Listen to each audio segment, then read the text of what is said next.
할렐루야. 서울 강남경찰서 경찰 신우회 회원 여러분, 그리고 경찰 선교를 위해서 기도해 주시고 또 협력해 주시는 여러 교회와 또 믿음의 성도님들, 주님의 이름으로 문안드립니다.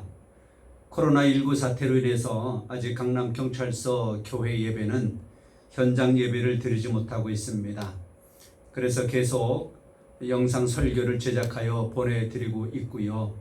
그 대신에 우리 경찰들은 매주 수요일마다 모여서 식사, 기도하는, 교제하는 시간을 함께 가지고 있습니다. 6월 17일 오늘도 영상 설교로 여러분에게 보내드리니 계신 곳에서 예배하시고 기도하시고 또 여러분 건강을 잘 지켜주셔서 함께 만나 예배할 때에 기쁨으로 뵙기를 간곡히 부탁을 드립니다. 오늘 하나님께서 우리에게 주시는 생명의 말씀을 함께 보시겠습니다. 두 군데 말씀입니다. 잠언 3장 32절에서 35절까지, 요한일서 1장 2절과 3절 말씀입니다. 먼저 잠언 3장 32절에서 35절까지 말씀을 봉독합니다. 대접패역한 자는 여호와께서 미워하시나 정직한 자에게는 그의 교통하심이 있으며, 악인의 집에는 여호와의 저주가 있거니와 의인의 집에는 복이 있느니라. 진실로 그는 거만한 자를 비웃으시며 겸손한 자에게 은혜를 베푸시나니, 지혜로운 자는 영광을 기업으로 받거니와 미련한 자의 영달함은 수치가 되느니라. 요한일서 1장 2절 3절 말씀입니다. 이 생명이 나타내신 바 된지라. 이 영원한 생명을 우리가 보았고 증언하여 너희에게 전하노니, 이는 아버지와 함께 계시다가 우리에게 나타내신 바 된 이시니라. 우리가 보고 들은 바를 너희에게도 전함은 너희로 우리와 사귐이 있게 하려 함이니, 우리의 사귐은 아버지와 그의 아들 예수 그리스도와 더불어 누림이라. 아멘.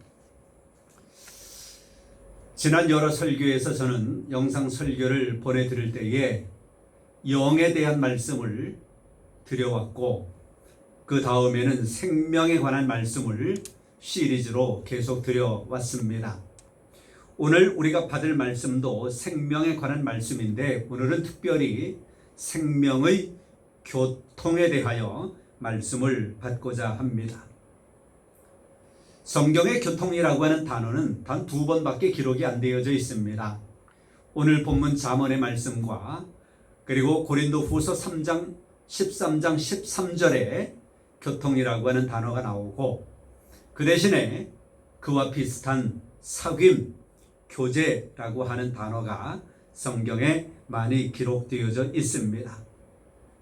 교통이라고 하는 말은 우리가 자주 쓰는 말입니다. 그런데 이것을 좀 더 자세히 이야기하자면, 교통이라고 하는 말은 이렇습니다. 자동차, 기차 또는 비행기 등의 탈 것을 이용해서 사람이나 짐이 이곳에서 저곳으로 이동하는 일을 우리는 교통이라고 이야기를 합니다.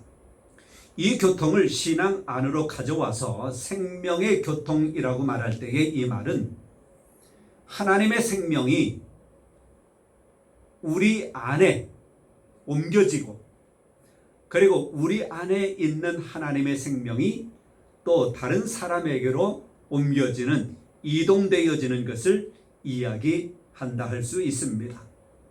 더 나아가서 이 생명이 삼위일체 하나님과 나와 다른 사람, 하나님의 생명이 삼위일체 하나님과 나와, 그리고 나와 다른 사람 간의 왕래함을 말하는 것으로 이해하면 될 것 같습니다.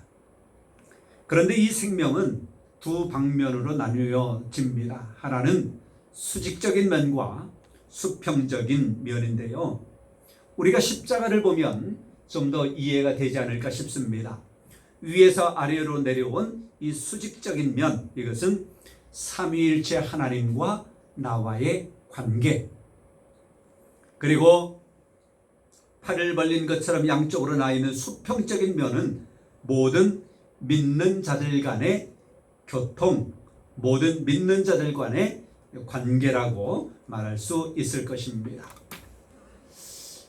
누구나가 예수 그리스도를 믿으면 하나님의 자녀가 됩니다. 그래서 요한복음 1장 12절에 말씀하지요. 영접하는 자 곧 그 이름을 믿는 자들에게는 하나님의 자녀가 되는 권세를 주셨다고 말씀하고 있습니다. 여러분, 이 구원이라고 하는 것은 하나님과 나와의 관계 속에서 1대1로 성립되어지는 것입니다. 누구의 도움, 누구의 가르침, 누구의 전도 필요하지요. 그러나 구원받는 것은 나의 믿음이 주어져야 하기 때문인 것으로 1대1의 관계 속에서 성립된다 할 수 있습니다. 그러나 그 후에 하나님의 자녀가 되어졌을 때에는 하나님과 나 1대1이 아니라 모든 믿는 자들과의 관계 속에서 형제 자매의 관계가 형성되어지는 것입니다. 한 하나님을 아버지로 섬기고 그리고 형제 자매의 신앙 공동체, 지체가 된다고 말씀드릴 수 있습니다. 그래서 하나님 자녀의 삶, 다시 말해서 신앙은 공동체적이라고 하는 것입니다. 그렇기 때문에 우리는 수직적인 면, 구원이 하나님과 나와 1대1의 관계 속에서 이루어진다라고 해서 우리의 신앙생활 하는 데 있어서도 이웃은 거들떠보지도 아니한 채 하나님과 나만 생각해서는 안 된다라고 하는 것입니다. 한 지체이기 때문에, 공동체이기 때문에 그렇습니다.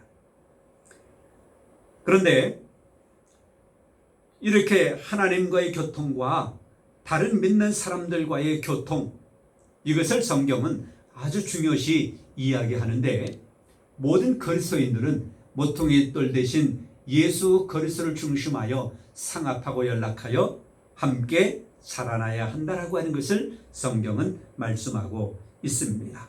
그렇게 해서 주님의 몸을 이루어 가야 하는 것이지요.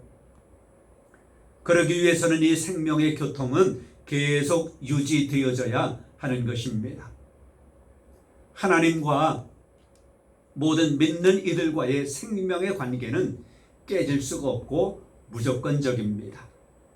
마치 부모와 자식 간의 관계가 천륜이고 이 생물학적인 관계는 끊을 수 없는 것처럼 하나님과 모든 믿는 이들과의 생명의 관계도 역시 깨질 수 없고 무조건적입니다. 그러나 생명의 교통은 깨질 수 있습니다. 조건적입니다. 며칠 전에 여러분 뉴스를 보셨습니까?